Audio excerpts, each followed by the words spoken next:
No, I don't think so.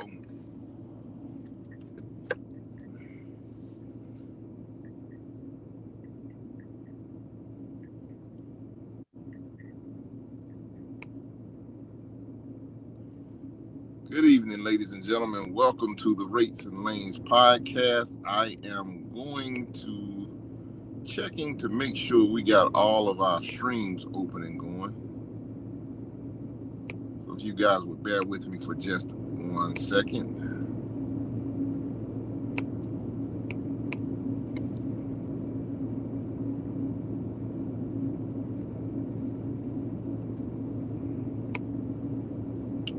Let's see here. Make sure we got.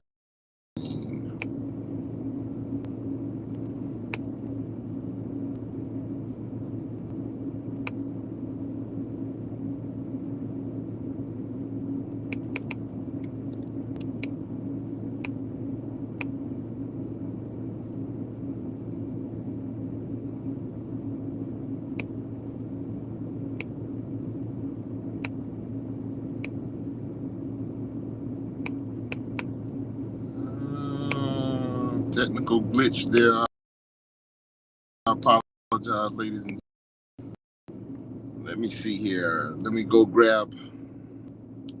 I have a spotty connection. Let me go grab my co-host, Mr. Chuck Snow.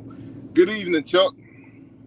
Oh, good evening. We're having a bit of a problem, but I'm trying to work it out. If you will start talking, and I will grab the. I'll try to do this again. I'm having some issues here. All right, I'm gonna put you back in the queue, and you just let me know when you're ready to come back up. So, ladies and gentlemen, if you would do us a huge favor, please like, share, and subscribe to the show.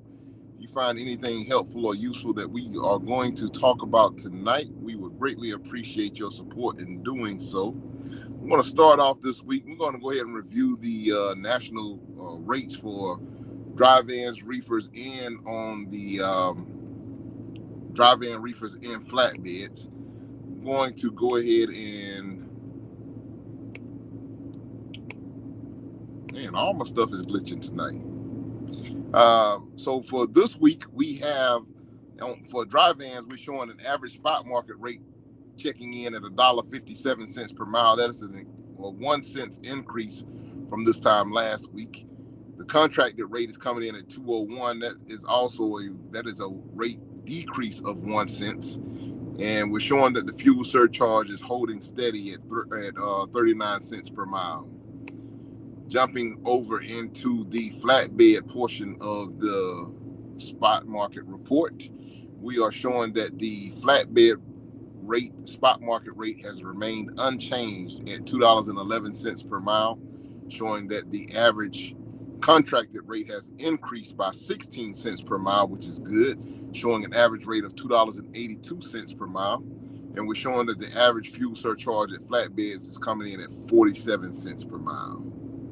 And jumping over really quickly over into the temperature controlled or reefer report, if you will, we're showing that a rate decrease this week took place of 2 cents per mile, dropping down to $1.83 per mile on average. We're showing that the average contracted rate has decreased by 11 cents per mile, showing that that's checking in at $2.19 per mile on average for the contracted rate. And we're showing that the fuel surcharges have remained unchanged at 42 cents per mile on average since this time last week. And let me see here. Let me jump back over. I hope that Chuck is ready to come back on board with us. Let me see. You back in the saddle, Chuck? Or you still? Yeah, I am. Yeah, I'm here. I'm going to send you a text with another email address. All right. See if this for to get our esteemed guests on. Hang on.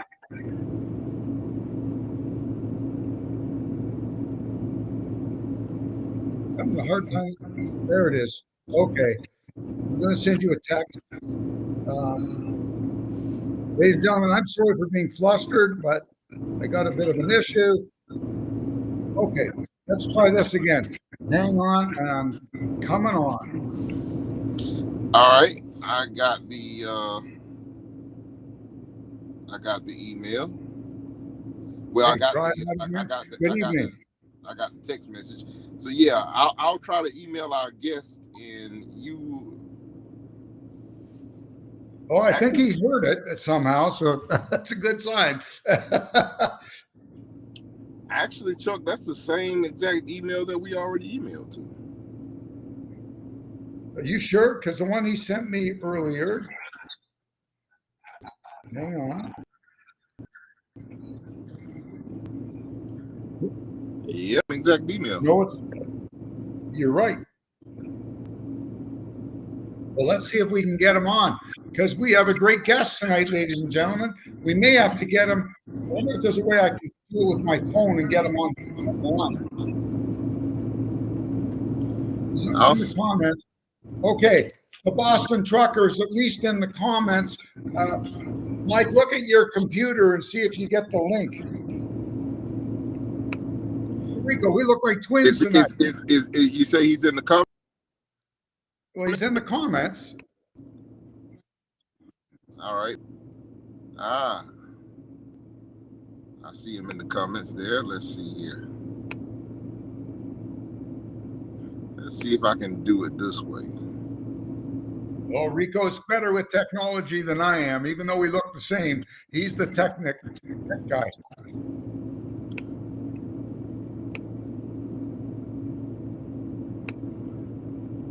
Let's try that. So if he if he clicks that link, let's see if that'll put him up on board with us. Try clicking that link, Mike.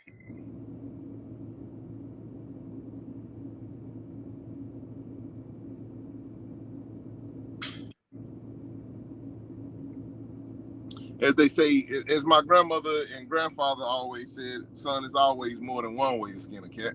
Uh-huh. You know, our grandparents had the best expression.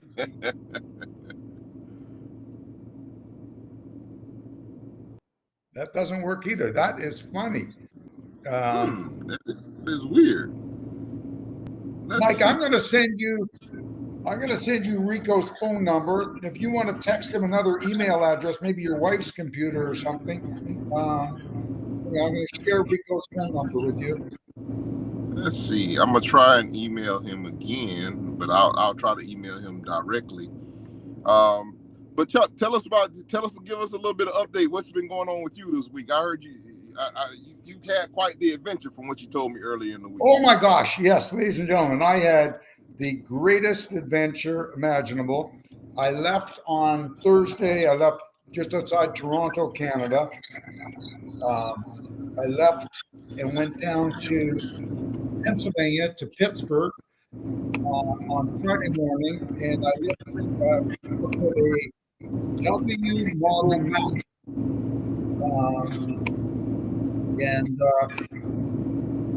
There, I just gave Rico his phone number, so maybe those two. Anyways, I looked at a W model Mac, and I'd never seen one. And incredible truck. It's on my Instagram, Trucks No CEO. And you might want to buy it. I do want to buy it, but he wanted a little bit too much money. And he told me about if he wants to sell it. It was his grandfather's truck that he totally refurbished from bumper to bumper, and it's totally done from the front bumper to the mud flap. I'm not joking. Everything is brand new or rebuilt. And then I drove down about 5.5 hours to Hopkins, Virginia, and saw a 1960 B75 map. It was totally restored from bumper to bumper. And I mean, this thing was really restored. There were 4 rivets that were original because they held the cab to the chassis, and everything else had been rebuilt. And I ended up buying that one, and I bought an R model Mac that I really liked. And then I headed home, and I was back home in the next day, and I did all that. It was 1,500 miles driving all in, and I did it 2 days and like 47 hours. It was an incredible trip. The weather was beautiful. But, there's the Boston Trucker, Mike Gaffin. Worth the wait. Obviously, it's worth the wait. And you are certainly worth the wait. I Anytime. found somebody more technically challenged than I am. No, I think Rico can vouch for that. Yeah. He stopped me from putting whiteout on my screen once. So you know what? I think it works for you. What's up, guys? How you doing? It's great to have you on. Thanks so much for joining us. Of course. It's a pleasure. It's an honor. We had so much fun hanging out a bit at the Mid-America. Now, I'm curious about something, okay? Your relationship with Rotella. Yeah. Are you the spokesman for Rotella, or what's the... No, hold on one second. There's a lot of background noise. You guys get it too, or is it just my side? I think it's on Rico's reefer. It might be my reefer you hear running in the background. You got a reefer running? What do you got on? Produce? No, actually, some French fries right now. What are they? McCain? No, not McCain. They're going up to the Publix distribution up in North Carolina. Oh, wow. Publix all the way up there now, huh? Yeah. I used to go to Publix in Deerfield Beach a lot, Florida. Yeah, I think I've been to that one a time or two too. Yeah. We used to haul King's Hawaiian bread out of LA going to Deerfield Beach, which is a nice trip because it's very light and about 3,000 miles. You could fly right across in like 3 days, As long as you didn't have a crosswind somewhere in the west, you're good. Well, yeah, they'd also give us a couple free loaves of bread. So you wouldn't break into the trailer and snack, so you could snack on them all the way across. And they give you macadamia nuts too, because it's King's Hawaiian. Macadamia nuts are Hawaiian, so they give you some nuts. It's great. Great people. Hell, those nuts are expensive, man. yeah. At Christmas, they give you a whole bunch of them to bring home to your family and friends. It was really cool. Yeah. Oh, that's great. So, yeah, I'm not the spokesperson for Shell Super Rigs. Shell Rotella reached out to me in 2017. Sent me an email saying, hey, we want you to come to Super Rigs and make some videos, all expenses paid, plus we'll pay you to come. So I did that every year, Super Rigs, up till 3 years ago. And then I was shadowing the famous Steve Sturgis on a worldwide truck writer. Right. And all from all the magazines from when I was growing up. Yeah. He was an American trucker. He was an editor, a writer, and a guy I looked up to. And he was the guy that test drove all the new trucks that came out. And never thought I would get to meet him. Never mind become friends with him. And he unfortunately passed away about 3 years ago. And I stepped into his role as a judge at Super Rig. And I still make the videos at all the Super Rig shows. I attend all the shows. I'm not a spokesperson, but I am a spokesperson. Okay. So what an honor. You know what? They make a great product. Good people. I mean, that's all from social media. I mean, I'm a trucker.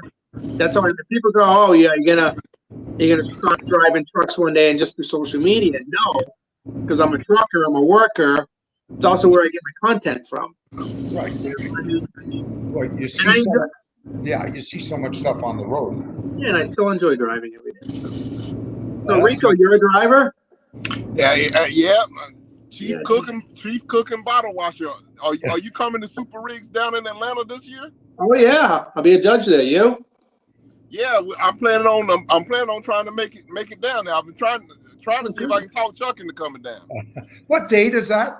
May 29th through 31st, I believe, or 28th through 31st. You may see me in. You guys may see me in Atlanta. I'd love to go to that. That one sounds like a lot of fun. Yeah, that's coming up in about a week. Yeah, it's a good show. Yeah, there's a lot of good shows. So Rico, how long have you been driving a truck? Oh man, I've been going it. I've been doing this thing since 2003.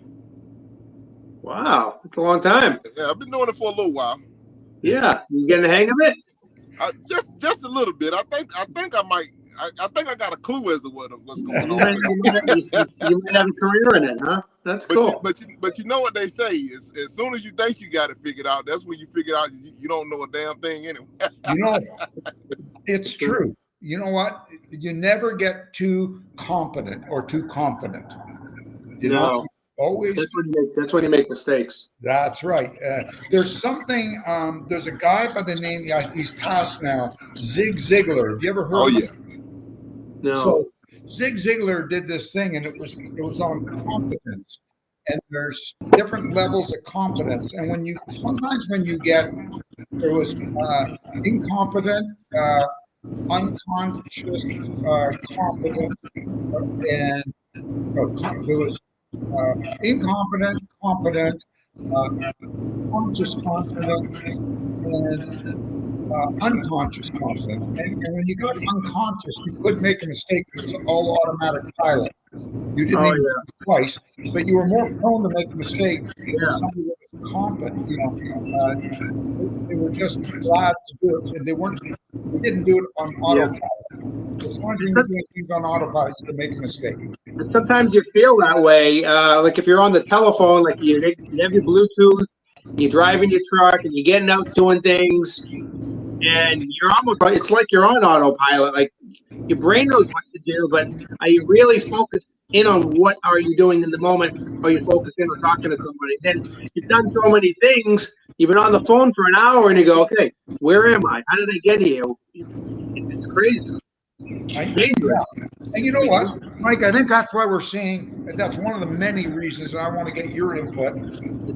We're seeing a huge uptick in truck crashes, especially fatalities that are killing truck drivers. And I think part of it is the amount of things in a truck that are taking the driver's attention away from driving.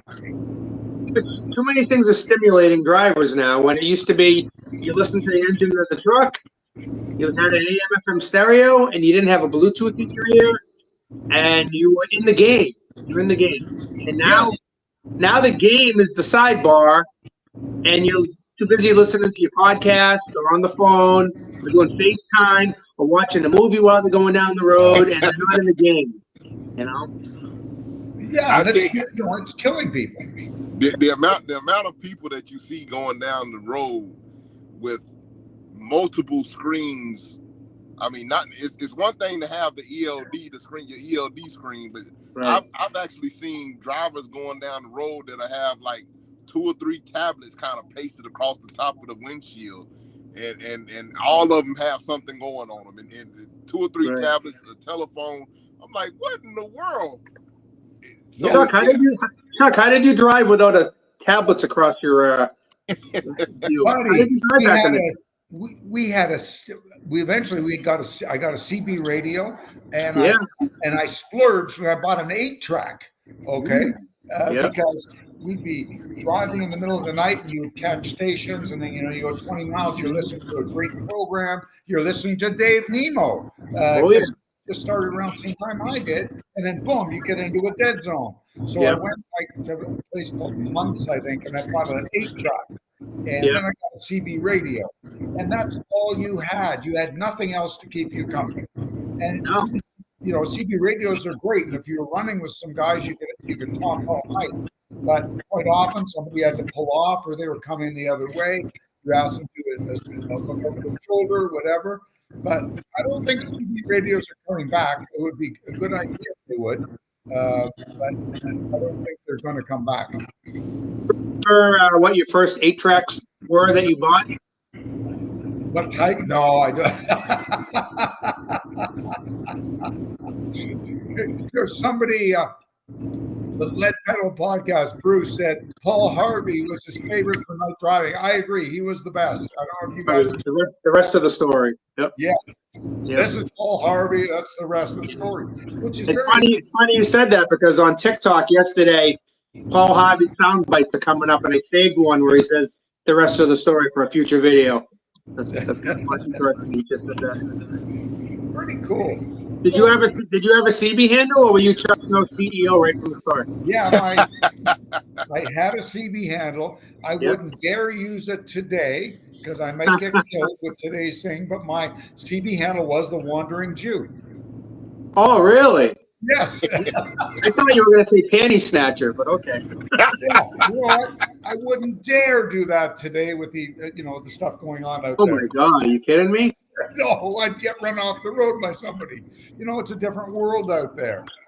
Yeah. Or better yet, you'll hear that famous driver that's everywhere that runs around telling everybody that he ain't got no panties on. So Yeah. Yeah, it's not even funny. It's scary. No. The whole world has changed so much. It's a totally different world. There was something that Dean Croak posted tonight. It's 47 years since DAT started the first load board.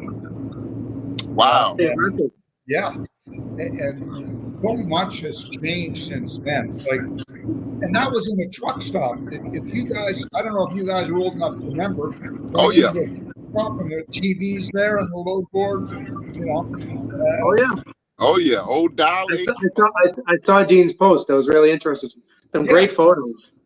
And there would be, you know what? There would be 50 guys standing there waiting. They all want to get out of Florida, and there's no freight in Florida, and they're all looking like, they would have been smart to just drive up to Georgia. Pad of paper, a pen, and they were a bunch of dimes in their pocket waiting to hit the payphone. You got it. Bruce said the best one he heard was a guy had a buffalo and his handle was the wrong direction. That's good. So, Mike, you do your best. You really, really do a great job as an ambassador for the trucking industry. You're one of our top ambassadors. I really believe that.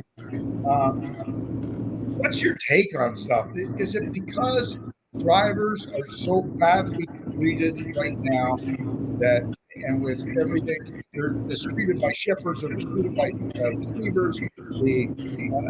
What's going on? Why is there so much discontent? Is it there's such a lack of trust on both ends. It really contributes to a lot of that. The lack of trust of brokers, them not trusting the drivers, the dispatchers not trusting the drivers. Truck drivers being lied to by the recruiters. As soon as you get lied to by a recruiter and you realize you've been lied to, your whole demeanor changes on wanting to do a good job for the company. It goes full circle. There are some companies out there that still respect their drivers and treat them like family, and unfortunately, those are far and few between. It's hard to find them, and a lot of these big box companies, they don't respect truck drivers as a vocation, and it's tough how you get them to respect you. So you think it's all due to trust and respect, mostly? I mean, if you don't have respect, you don't have anything. And how can you work for a company that disrespects you constantly, disrespects your home time, disrespects you as a human being who needs to get out of the truck once in a while and take a breath? And that just sours a lot of people. I'm not saying everything's bad. There's a lot of great stuff in trucking. It's a great industry, and it's a great opportunity for people to make money, especially people who live in places where there isn't much work. Rural areas where you're either a farmer, a trucker, or you're in manufacturing. Basically, it's a great opportunity for a lot of people. It's a great opportunity for husbands and wives to make a lot more money, running together and seeing the country basically from the truck. And, there are some great things, and definitely these days with the 34-hour break in the U.S. I mean, back in the day, I'd have been outraged being forced to take the break, but still a long time, but drivers I see are taking advantage of that, going to see things, besides just the truck stop and going to a gym. And I'm all over the place, but it's good and bad in the industry. And there's some great people in the trucking industry. We meet them at the shows, and those are our people. And we try to bridge bridge that love to everyday truckers that we see on the road. Some of them are receptive to it. Some of them don't want to hear about it. And those people, trucking is a lifestyle, and maybe it's just a paycheck to them, or maybe they've been soured so much by the companies they've worked for, the brokers they've dealt with, that they're kind of checked out. And those are the people with the earpods in their ears, and they're sitting in the fuel line, and they don't want to make eye contact, and it's just it's a mess. But we gotta do better, and just always reach out and try and help people out. That looks like they're struggling. Yeah, I think that's the right thing to do, but it doesn't seem. I think we've had a lot of people come into the trucking industry as drivers that have. Now, maybe they had tons of passion when they took the job, but they have zero passion about the job. Why is that? Well, I think it's all of it. I think you're probably right. It's the lack of respect all over. It's the lack of respect that they get from cars. Cars they're worse than they ever were. They just I've been doing a fair bit of driving in the U.S. especially, but our drivers in Ontario are horrendous. They're some of the continent's worst drivers, and it's just a lack of common courtesy. It's worse than ever, and it's all.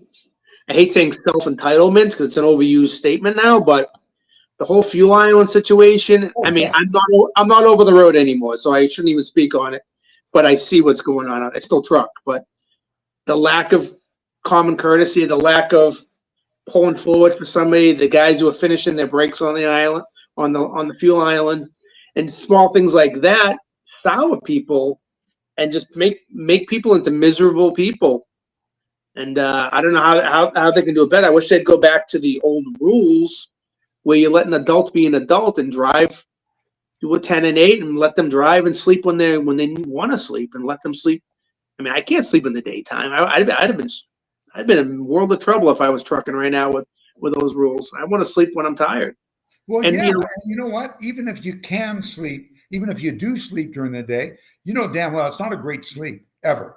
No, and I know a lot of the old school truckers may have ruined it a little bit by pushing the boundaries, but we weren't crashing at a number that's happening now and killing people at a number. I mean, every snowstorm, there's fatalities, and every time there's fog, there's fatalities, and drivers just aren't paying attention. Like, you drive in the fog, you roll the window down and shut the radio off, leave the CB on, stereo off, window down. Yep. You can hear people crashing ahead of you. That's well, now they get the AirPods, especially now when like we talked about earlier, not that many people running the CB, and that would definitely be one of the things that would give you a little bit of a heads up when the people coming from the other direction could give you a heads up and let you know, hey, get out of it. There's bad crashes up ahead of you, and that's one of the major benefits to having a CB. I know sometimes people get upset with a lot of the riffraff and the foolishness that does go on Channel 19. But it still is an absolutely. I still think it's a necessary part of should be required equipment for you to have in the truck. And it's the CB radio is much better than it used to be. You remember back in 20 years ago, the noisemakers, and they were cute, and all this stupid stuff people said, the shut up stupids and all that stuff, and the language has definitely gotten better. Rika, do you have a CB handle? My old CB handle, I don't really talk that much on the CB number. Yeah. I have it on, but my old CB handle was Land Cruiser. Land Cruiser? Land Cruiser. Love that. It's awesome. Cool. Do you know I've owned 5 of those things? Toyota Land Cruiser. Yes. Actually, 6. I'm on my 6th one. The first. I saw one for sale today. Definitely wouldn't pass submissions. They had a for sale sign. I was sending it to my buddy today. I go, this is a pretty cool little ride. I'll text it to you. Maybe you'll have a fix for it.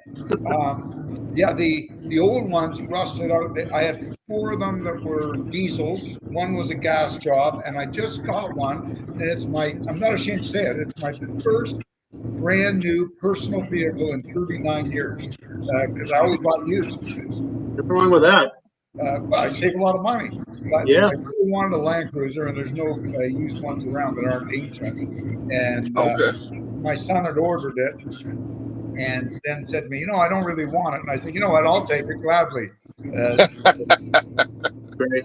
It's great to drive. Other than, I will say, and I've got to call into Toyota, the dashboard, or whatever you call it, where the cluster where all the sound system is it's horrible. It's badly designed. Oh. Oh. It's to the point of being dangerous. Wow. So that's my only complaint with the whole vehicle. It handles beautifully. Yeah. And Did they make Peterbilts too? Because I noticed the new dashboard, all the instruments are parked to your right, where you do take your face off. You got a look turn, and the new Western Stars, all the gauges are down on the bottom. So maybe they make Toyotas also, because they're not driver friendly. No, you know what? That's one thing that companies used to do, is they would consult with drivers. Yeah. And they would, they would test drivers, and they would have the driver council. Sorry. Yeah. Yeah. Do you know that an invention that you guys use every day, or hopefully not every day, but use them all the time in your trucks, was invented by a guy that was working for me about 30 odd years ago, he was actually working for a guy that had a truck on with us. And then at the same time, this driver was getting a truck built for him by Western Star. And Western Star was really interested in his input. And he said, if you could have anything in a truck, what would it be? And he said, electric windshield wipers. Oh, wow. Because if you remember back, got it, Rico. So back in the day, if you remember, the windshield wipers were all on air. Right. Do you remember that? And then the wipers were like this. Yeah, and they never, especially if you were in a heavy downpour, you were screwed.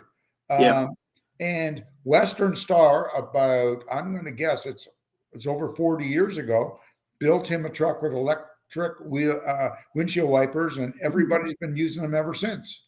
That's crazy. Well, thank to him. Yeah. The guy's name was Steve. I don't remember his wife's name. They were running it as a team. But yeah. That's great. Did Steve hate the air windows too? Did he not like those? I don't remember that. But they've certainly, trucks are a lot different now than they used to be. As you just took delivery of a new one, didn't you? A new Kenworth? I have a new W900. But the other day I was driving our new Western Star, and there's so many toggle switches, and you can't just reach over like the old days where they would, like the 379 would just be there, or the old Western Stars at your fingertips. You have to take your eyes off the road to find everything, and they're like down low, and it's just not driver friendly, and it's definitely not safe. They preach all this safety, all this new safety, but it's not there. Yeah, no, I couldn't agree more. I got a question for you. We're seeing all these bad habits by some people. I'm not going to call them truck drivers. I'm going to call them people driving trucks, because a real truck driver wouldn't be watching a video while he's driving. Steering wheel holders. Okay, these guys are killing people, if not themselves. I think that the only way we're going to bring the industry back is we need to clear the deck of all these characters. They need to get off the road, because they are literally killing people and themselves. And I was talking to somebody recently, and my idea is, we're sitting up high. We see somebody watching TV or doing something they shouldn't be doing. I think we need to report them. Well, I tell you what, now with the and you're starting to see a lot more of the AI cameras out there on the side of the highways, but they're definitely those things are going to be cracking down, and a lot of people are getting caught with holding the phone and watching movies and everything else with those AI cameras. I mean, I don't know if you've seen the pictures that those things can take, Chuck, but I mean, they just about can tell. They just about can look into the cab of the truck and tell if you got a cavity or not.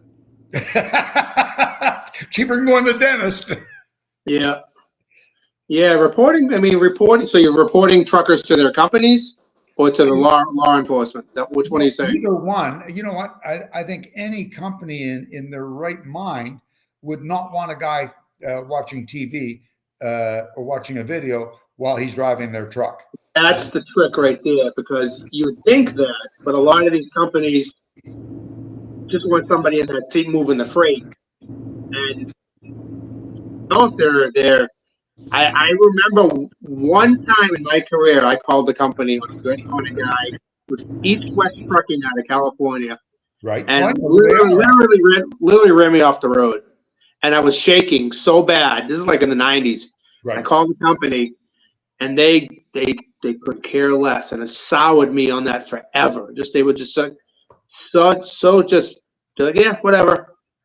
He's got to go. He's got to go. You must have been on the way. I'm like, but wow. You make a good point. I don't like calling on drivers. Neither do I, but you know what, guys? Yeah. People who are just doing their job, and I have a core belief that nobody should go to work to die. Absolutely. Okay, and it's probably why a lot of these companies, I know it's insurance reasons, have the cameras. So a lot of them already know what their drivers are doing. Yeah, you know what? If you're not watching TV, what are you worried about the camera for? Yeah, you should. That is no call for that. And yeah, hopefully there's some kind of a crackdown with getting better drivers, without worrying about moving freight, because their lives are most important out of everything. I always said to every driver that I road tested, I always said, my biggest fear is having to go to your house at 3 o'clock in the morning and tell your wife and kids that something happened to you. Yeah. I never want that to happen. And because of that, we have these rules. And you need to buy into these rules if you're going to work here. And if you don't want to buy into them, you know what? You just part on friendly terms. But my rules are to keep you safe. And we had a rule, like we had this one guy that was a night runner. Okay. Mm-hmm. He was just wired that way. He was a Russian Israeli guy that didn't, he actually liked sleeping during the day, believe it or not. And he loved running at night. He said he was a night owl. And other than that, everybody usually shut it down by midnight, 1 o'clock at the very, very latest, as a rule. And you know what? Because of that, we had very few crashes. Yeah. And, and I made people, I told them point blank, you start cheating on your logbook, you're fired. We won't have it, because that's how I keep you safe. Right. And when we went over to ELDs, it was the same thing. And I think that's the right way to look after your people, so they buy into the safety. Well, we got road check coming up here in a couple of weeks. A couple of weeks away from the CVSA National Road Check. And one of the things that I hear that they're supposed to be looking for, and I know that you got a lot of outfits out of Chicago. I'm not going to call anybody out by name, but you got a lot of outfits out of Chicago that one of the things that they say they're going to be trying to crack down on is these ghost drivers, the people that have say that they're running teams, but there's only one driver in the truck. I didn't know people were still doing that. Oh yeah, yeah. I knew a guy when I drove for a company called Bud Meyer out of Minnesota in the 90s. I knew a guy. He ran teams with his ex-wife, Bob and Grace. Great people. They ran teams. They ran like nobody else could run. And sometimes Grace would stay home. Was it Bob would never tell the why they were running teams? Sometimes she would stay home, but he would never tell the company, "Oh, Grace is going to stay home on this trip," and he would still take the team run. And the ironic thing is, he came home from a trip one time, He was driving home with his pickup truck and crashed into a ravine and passed away. You know, crazy. Yeah. Yeah, and guys used to do stuff like that. Like I remember once coming into work and one of our owner operators, this goes back 40 years ago, Jim, Uncle Jim, we called him, said he came in the office. He said, "You were with me last night." He made up a logbook for me because he run out of hours. Now we thought, you know what, 40 years ago is all fun and games. Now that sort of behavior is not, it's not tolerated by just about any company. Yeah, it's different times for sure. Oh yeah, nothing, there's nothing funny about that now. It's dangerous. But my son and I got a tour of Rome once about 15, 20 years ago. And we were talking to this guy that was driving a cab that was giving us a tour. And we said we were in the trucking and logistics business. And he said, "Oh, I'm a truck driver." I said, "Really?" He says, "Yeah, I take off the summer and I drive, I like to drive tourists. I can make more money. But my license is being used right now while I'm driving you." I go, "What do you mean?" And he was explaining how in Europe they had like a punch card system where the driver would log on, and he leased his license out for the summer to another guy who was running team with him, but he was in Rome. That's crazy. And then my wife and I, right after we sold the company 3 years ago, we went to Italy, and we did some of the travels we did were on a bus, and I could look into the trucks, and what blew me away, the old guys were all sitting there. Now these guys were European; they were from one end of Europe to the other because it's the EU. Every single old guy was sitting there with a cigarette in his mouth, holding the steering wheel, driving. Right.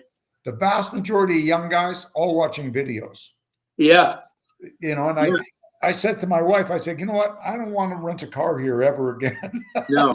And I remember when you went to Italy, because I went right after you, and I was on the bus tour also. And I remember thinking how boring it must be to be a trucker there, because they have to stay in the right lane and they drive really slow no matter what. It's got to be mind drive you crazy. The trucks there cannot go 1 mile over 55 or 90 kilometers an hour. That's it.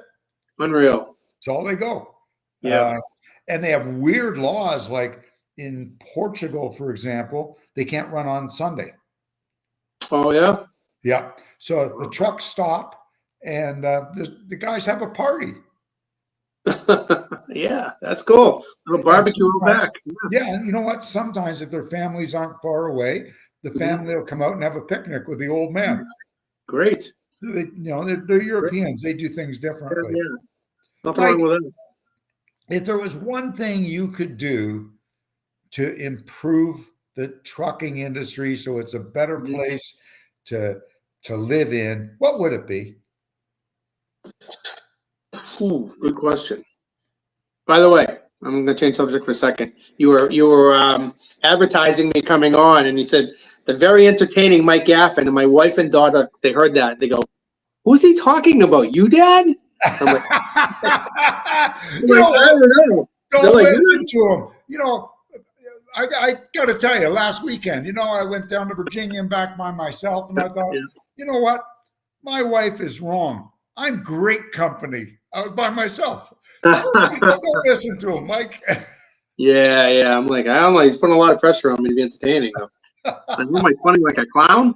It's a good question. There's so many things. I think it all just starts right at the beginning, right out of driving school, teaching truckers, instead of just teaching them what they need to learn to pass a test. They need to know what they're in for in reality, and start off with honesty, and that will let people know what they're getting into instead of them going in kind of blindsided, going out with a trainer, that whole miserable experience that it can be. And you just got to start out in the beginning. It's letting people know what they're in for and teaching them, because you can't teach common sense, but I think it starts at the schools and it starts at the recruiting, and it goes from there. and just be more honest and transparent. You know? Now, do you think that if we told people what it was really like, the actual truth, okay? No. Why would you? Why would you? Yeah, because people would run away. You know, it's like telling people that you're going to drive all night, or you're going to drive all day, and you're going to get to your customers on the other coast. And when you get there, you're going to be in a hurry to get there because you got an appointment. But when you get there, there's no washroom, but you can't stop. You know, I was just watching a video on TikTok the other day. It was a flatbed driver. He drives for System. And he said, he goes, "Hey guys, I've only been doing this a couple years, but I just got off of my home time, and is it weird that when I'm home now, I don't feel present, and then I'm more comfortable being out here in my truck, with all the other drivers, and now my wife's complaining, and it changes a person into." If you let it can change you, make you into a different person, into like non-social. I am still trucking changed me. I know that, but I grew up in it. But I'm still, and I haven't been over the road in many, many, many years. But in my mind, I'm still over the road guy, and still uncomfortable in crowds, and still prefer to be by myself, even though people see me on social media. I'm more comfortable in my car or in my truck, driving by myself. And I don't think people know that they could change, and it could just turn you into a gypsy, or not a gypsy, like a nomad. It's crazy. You know what I think that is, Mike? I think that's a coping. I think sometimes with us, and Rico, I'd love your opinion on this as well. But I think sometimes it's a coping mechanism to the loneliness that is out there when you're by yourself, and you go, you know what, this is pretty good. I get to see the beautiful sunset. Yeah. I get to see the mountains. I get to see New Jersey. As long as I'm on time, that's all that matters. That's right. But you start saying, you know what, I'm actually I love doing this. I can listen to what I want to. Nobody's bothering me. This is really phenomenal. And all of a sudden you get home and your wife says, you'll never guess what little Jimmy did. Oh my God. He smashed up your pickup truck, and he got kicked out of school. You go, oh, give me the road. I don't want to, Exactly. Green door's broken again. Rico, what's your idea? I tell you, I agree with a lot of what you guys are saying, because sometimes, I don't know, I think it's just something that once you get, they say with trucking is like the last cowboy. And I don't know if you guys watch much television or whatever, but it's a real famous series that's out there on television right now, Yellowstone. They talk, a lot of people like it, and they show kind of like how life was on the ranch with the cowboys back in the day and all that stuff. And it definitely I can feel a kind of a kindred connection to it. But at the same time, I think that our lonely, really lonely. I mean, sometimes our mental health suffers. I think we don't necessarily have very good soft skills a lot of times. We don't necessarily have that. We're not developing that because we're so used to being alone so much, and we're so used to doing it our way, that we sometimes become very rigid, and we don't. The soft skills are not there to be able to be pliable and be able to adjust to situations as needed.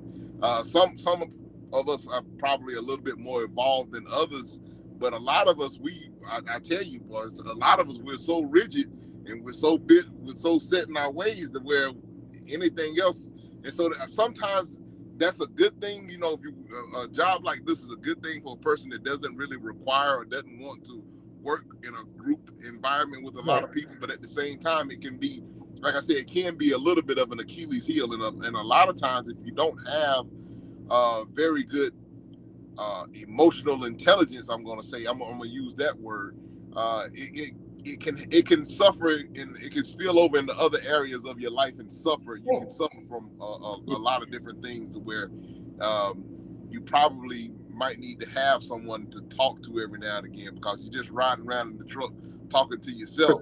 Sometimes it's not always the best thing. Well, you know what? And maybe that's what's making people do things like park at the fuel island and go for a, and go for lunch or go have a shower while, they're blocking 300 trucks from getting fueled up because people have lost their minds. That's a good point. And the other thing is, we don't have CB radio anymore. Right. Okay, where we used to be able to communicate with each other, and if you ever had the pleasure and the privilege of running through the night with somebody, then you keep each other going. And I think that, like I said, we've kind of lost civility as well. I think we lost Mike there. I'm not sure what happened, but I think we might have lost Mike, which I hate it because we're getting close to time to wrap up. And I want to definitely try to give him a chance to tell the people how they could find him or where they could catch up with him on social media and all that good stuff. But yeah, I think that hopefully he comes back in. Or maybe he might have just had a little bit of a brief disconnection or something. Maybe. You never know. We still got a few minutes left before it's time to get out of here. But I think that the problem is that, hopefully, I think we lost some civility. I think we don't have the coping mechanisms, and we're not as I don't want to say cordial, but we just don't we don't have the ability to be able to agree to disagree or live and let live, and just do I don't know, some of the stuff that takes place, like the idiotic things like you're talking about, with people just coming on to just popping in on the at the fuel island and leaving the truck sitting there in the fuel island and not getting themselves, not being courteous to the fellow driver. That's one of the things that's one of the things that we definitely gotta get fixed. Am I back? Yeah, you're back. In there, Mike. My cat knocked over my modem. Whatever. Never happened before, but I heard bang, bang, bang, and I lost the connection. Well, you know what? Remember what Rico said right at the beginning of the show. There's more than one way to skin a cat. Maverick. Well, you said a lot of interesting things, Rico. Lack of social skills, which do undeveloped when you're on the road, and mental health. And it'd be great if truckers had like a mental health coach they could speak to, like a line where they could call, or at truck stops, somebody they could speak with. Park your truck first, then go speak. But there's definitely a lot of that going on, and you kind of do lose yourself in the job, unfortunately. And who do you talk to when you're on the road? You call your wife, and then all you do is you call your trucker friends all day long. It's all you talk to with truckers. And all going through the same thing. So it's like a support group, but you got too much time to think sometimes is the other problem. Well, yeah, you're right. We have time to think, and we're sitting there looking at the world go by. And I heard it once. The only, the big difference between prisoners and truck drivers is the scenery changes for truck drivers. Yeah. You're basically in solitary confinement. That's what happened to me. I had almost 20 years over the road, expected to drive over the road till I died, like when my dad's still alive, but he drove most of his life over the road.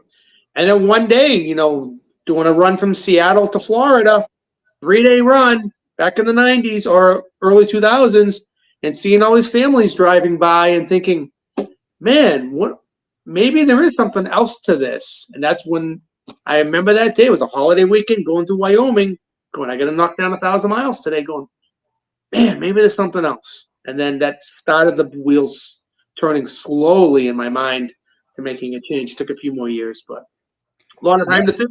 And you see those things, families going to the lakes, and what are you doing? You're out just trucking. It's hard. And it's worthwhile because you're trying to, as a family guy, I think about my dad missed a lot. Sure.